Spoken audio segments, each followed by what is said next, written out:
magaalada Brussels baan wareegayaa waxaan halka kula kulmay oo ka helay saaxiibkay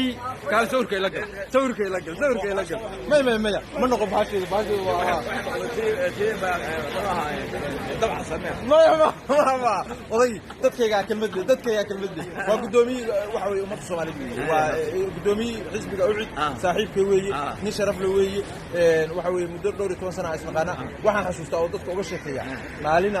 aan isku aragnay Qureer Center Dubai oo aad tiri nimankii la oran jiray calab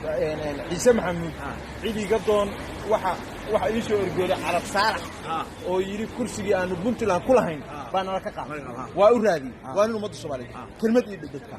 waa xalay qabiyad iska daay hay Soomaaliya soo duceeya inay idin kala duceysan laba dalo wanaagsan noqono idinku isdaaya shanta dawladda kala baabiya dawlad qura noqoto